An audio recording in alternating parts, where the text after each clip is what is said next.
And I find it quite ridiculous they're attempting to incorporate the history of the area by dismantling everything and then reusing materials in various cosmetic ways around the park, which I think in a way it kind of adds insult to injury, that instead of real things continuing to exist and possibly being used for their original purpose, but at least the original structure still being there, everything being demolished and turned into completely meaningless decorative materials, I think is just terrible.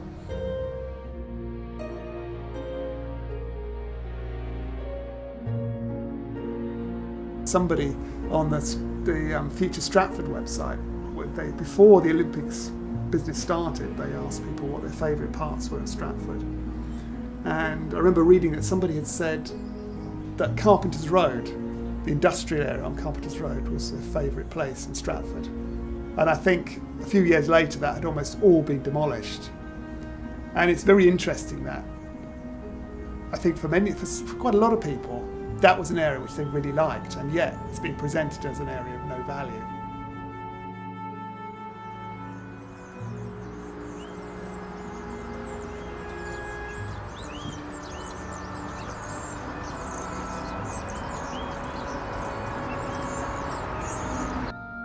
But that people don't know what they're going to get, but they do know what they're losing.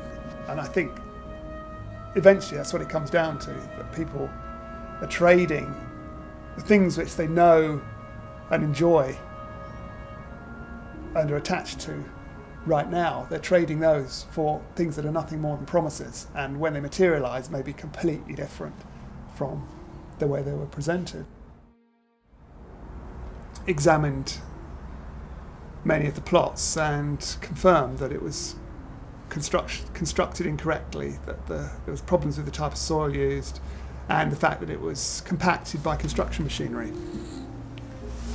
During its hurried construction, they'd been driving backwards and forwards with tracked vehicles and compressing the soil, and it had created impermeable layers which resulted in the soil not being able to drain properly, and all the soil collecting on the surface, all the water collecting in the top layer.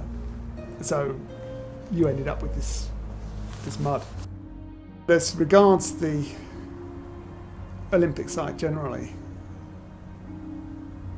my own view of it is that I think I share Ian Sinclair's perspective that it's a tremendously interesting area that's, you could just describe as a real area. It's a place where people get on with real activities. Nobody's ever attempted to cosmeticize it, to make it overmanaged. It's got all sorts of practical activities taking place, and things just tend to get left